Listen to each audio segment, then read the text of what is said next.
है शिव तत्व। रोग बढ़ गया, बेलपत्री के वृक्ष के नीचे दीप लगाना प्रारंभ करो। बाबा से विनती कर कर घी का दिया लगाइए बेलपत्र वृक्ष के नीचे, बाबा से निवेदन करो, रोग निवारण होगा।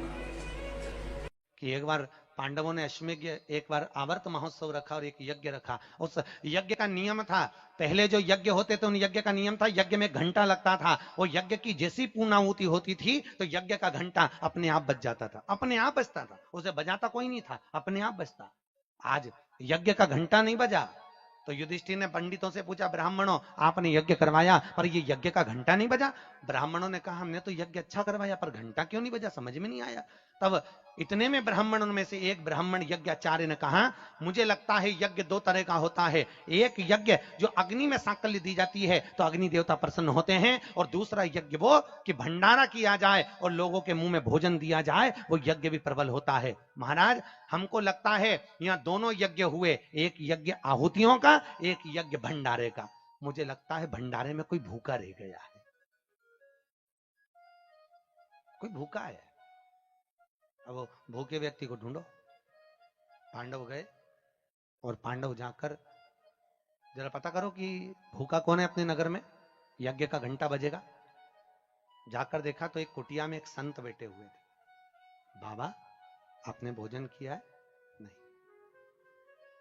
आपने भोजन नहीं किया? नहीं। क्यों नहीं किया?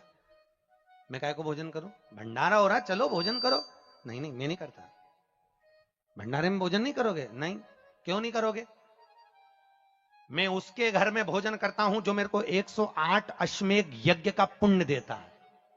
पांडव मेरे को 108 अश्वमेध यज्ञ का पुण्य दे दे, मैं उनके यहाँ भोजन कर लूंगा।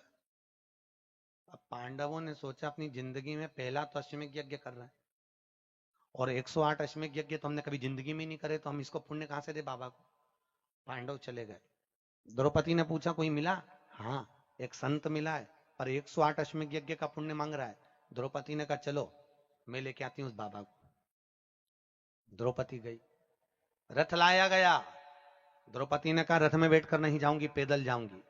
चप्पल लाई, द्रौपदी ने कहा नग्न पैर से जाऊंगी। नंगे पैर द्रौपदी उस संत के दरवाजे पर पहुंच गई। बाबा चलो हमारे यहाँ यज्ञ हुआ है, भंडारे का भोजन करना। बाबा कहते हैं द्रौपदी तुझे मालूम नहीं, मुझे 108 अश्वमेध यज्ञ का पुण्य दे दे, मैं तेरे यहाँ भोजन कर लूंगा। द्रौपदी ने कहा लो बाबा संकल्प छोड़ती हूँ और 108 अश्वमेध यज्ञ का पुण्य तुमको देती हूँ।